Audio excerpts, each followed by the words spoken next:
Hello everyone, I'm taking you straight here to Geldingadalur, where the eruption is occurring right now. You're watching it live. The time right now is it is 10 past 6 or so on a Sunday afternoon, evening rather.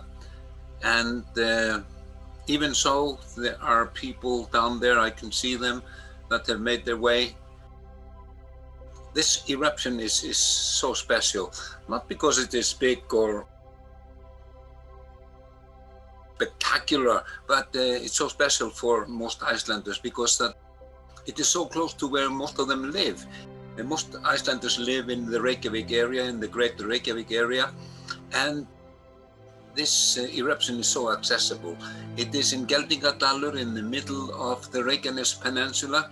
The camera is located on a mountain, small mountain called Fagradalsfjall, and this is the courtesy of the Icelandic National Television and Radio, and it makes it possible for people to watch live as Iceland is made and remade.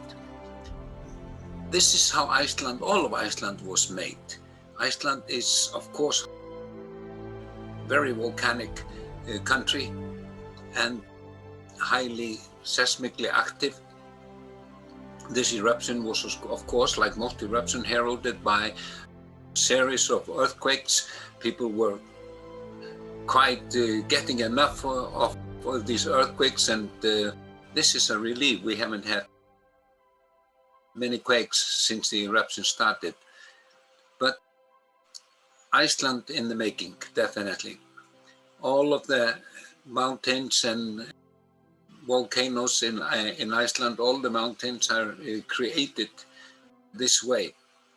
Most of them probably don't look like craters or volcanic volcanoes, traditional volcanoes anymore, but we have to remember that some of these eruptions occurred when Iceland was totally covered with a thick sheet of ice.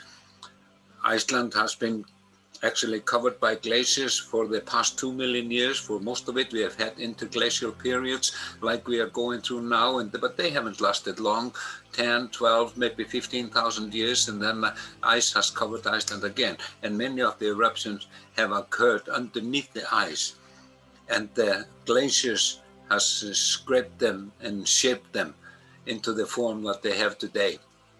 But it's so interesting to see this little mountain grow there since the eruption started. And although it's on a small scale, we get a very clear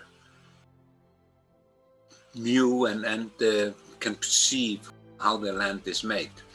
The lava doesn't come from a great depth, and it has been finding its way up through the cracks that have been created by the earthquakes and other cracks that have already existed in the lava, but finally it broke through in a very convenient place.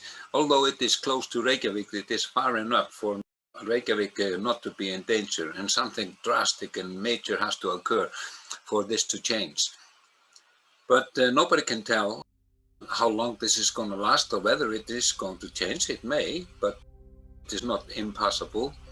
But so far, so good. Hardly any pollution that has followed this. They haven't really detected any poisonous gases either. But right now, this afternoon, this evening rather, and tonight, they have sent out a warning. It is not advisable for people to try to make it up there.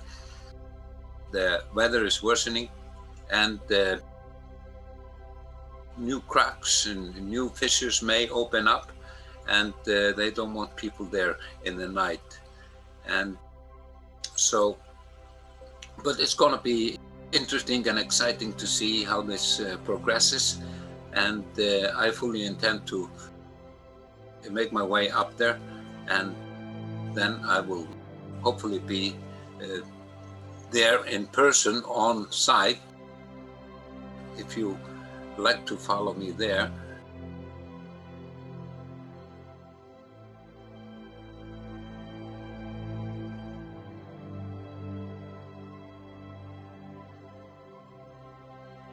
that virtual tour of the new volcano in Iceland.